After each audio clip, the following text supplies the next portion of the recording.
Hello and welcome to You at 2.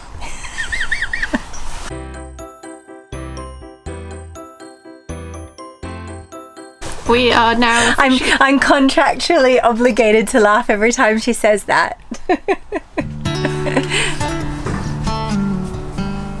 We have officially moved on board now.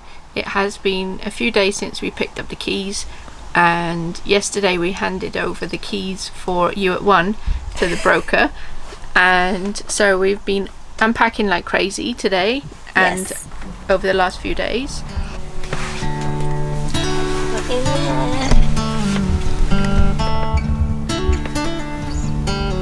Oh, Alice. I'm so making do. She's not making do. I never make do. I'm exhausted.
Ready?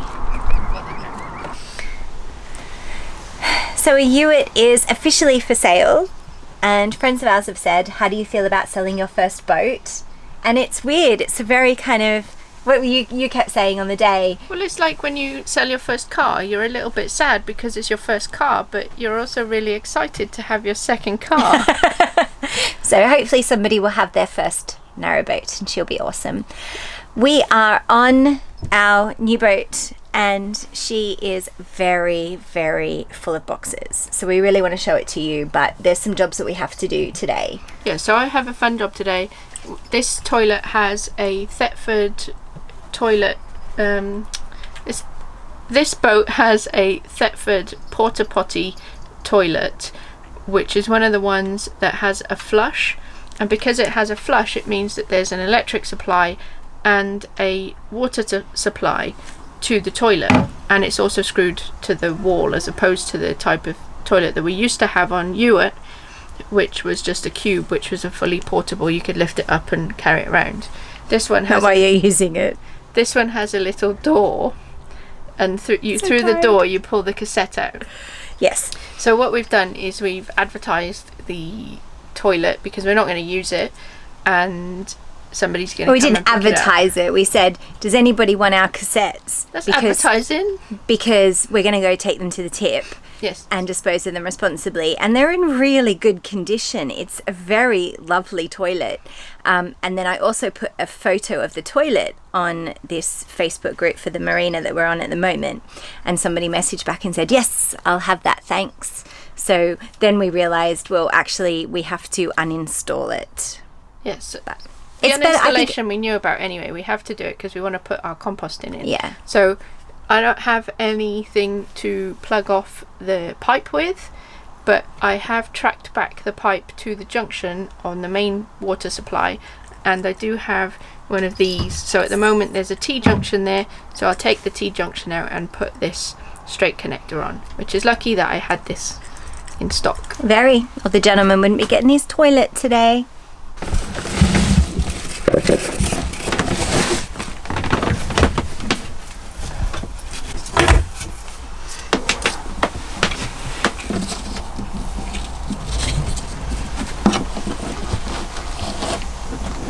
Our water pump isolation valve is in the bow under the bed, and so I've climbed under the bed and it's turned off, and we have the taps. We turn the taps on in the boat so the water is cleared from the pipes, and we also ran the flush so that the water is cleared from the flush as well. Not enough give in the pipe. To do what? If you're a bit squeamish, disconnecting this part of the water tank that connects to the toilet is not a disgusting job, because it is clean water, because it is for the flush. So there's really nothing to do with the toilet until it goes into the bowl.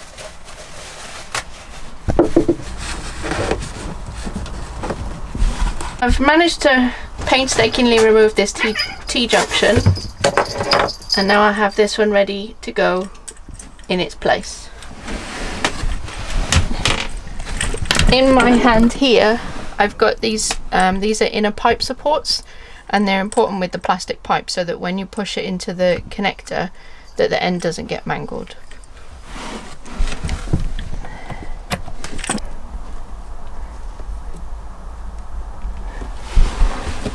Ready? Yep.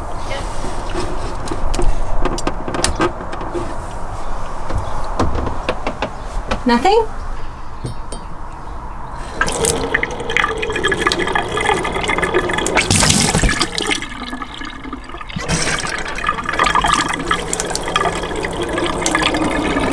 We don't need to talk about what I just did. Tell them what you did, or else it looks like you're super clever. I want to look super clever. Okay. So I measured this T up against the straight connection, and it looked like from a distance that it was the same size, but I think it was probably about half a centimetre bigger.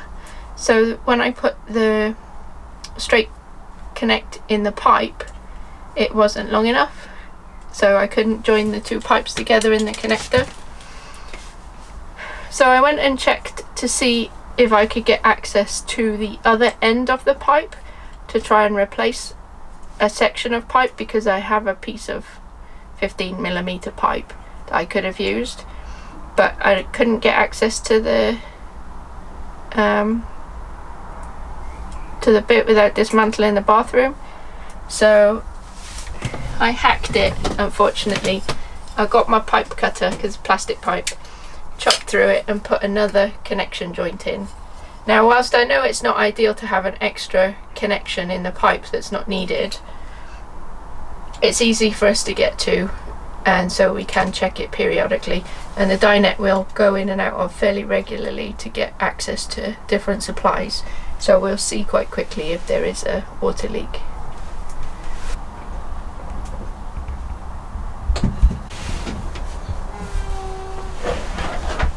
This has been happening. I haven't just been doing nothing.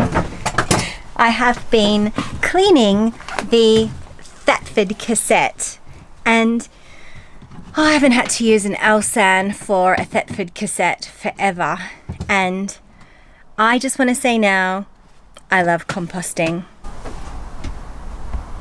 So I have found the reason the toilet is not coming up is because it's held in with these two screws. Please keep in mind this is not our toilet.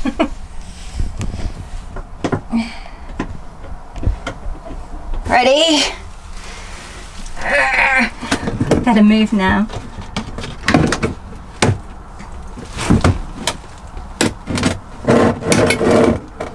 Is there floor underneath?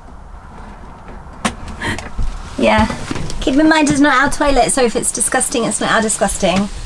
It's disgusting. It is disgusting. Don't show it, because I'll have to edit it. Morning. Warning, we have lost the hairbrush and slightly the will to live. This is the state of the kitchen at the moment, where we have the cat fridge, and we are trapped in the boat. I'm going to push the fridge up. Kath's going to pull the fridge. However, she has to get out the hatch, which isn't a problem because it is a fire hatch anyway. but it's really windy and the boat keeps moving because we're not balanced. Such a lady.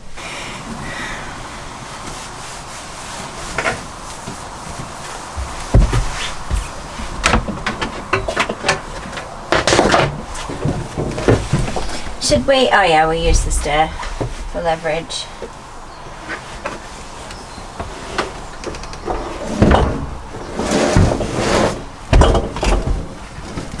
Can it go up a little bit? Yeah. Because you don't want to step at the moment. I know, Bunny. I know.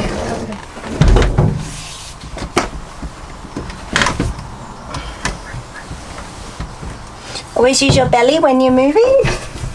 No, that's fine. I've got leverage. I'm just trying to get it on the top step. Okay.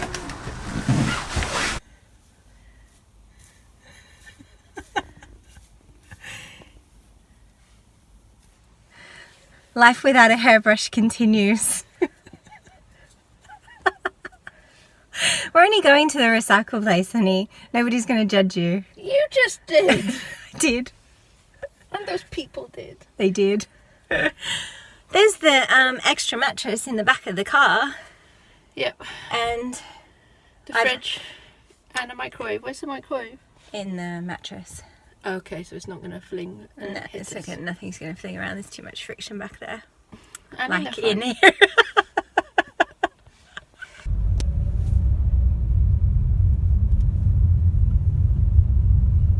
Like the bit that has the bin. So the first time we went to Tip, Not today. not today, but like when we were first together and we were moving, Kath typed in the stuff in Google to get us the directions, and we ended up at the town hall, No, the council office. the council office, with all of our crap. Which way do you think I go? Over that speed bump. Oh, here we are in exactly the same situation. But with the new fridge. Yeah, so this is a 12-volt fridge.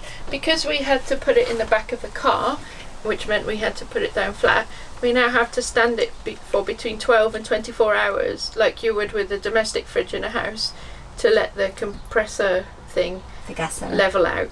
Yeah. Because it doesn't like being jiggled. No one does.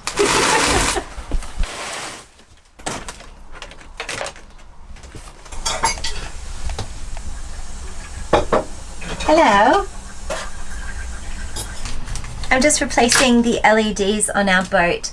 I'll show you why you have to spend a little bit of extra money on the lights that are... They've got built-in regulators, I believe. Okay. Voltage regulators. Voltage regulators, as opposed to maybe the cheaper ones you get from Argos. China.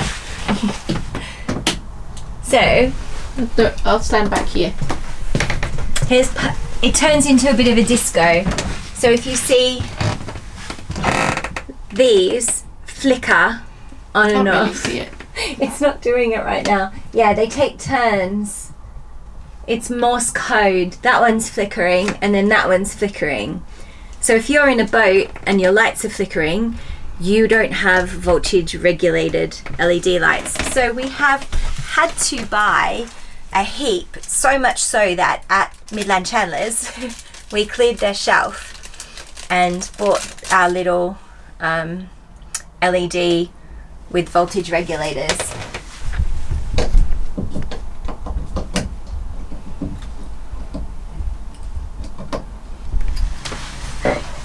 One of our very first episodes was how many wives does it take to change a light bulb? I don't suggest you watch that episode, but as I was doing this and Kath's like, oh, we should film that, and I'll film because she doesn't usually film, I was actually thinking, how many wives does it take to change a light bulb? And apparently the answer is 2 plus 2 cats. We've absolutely loved staying at Mercia Marina.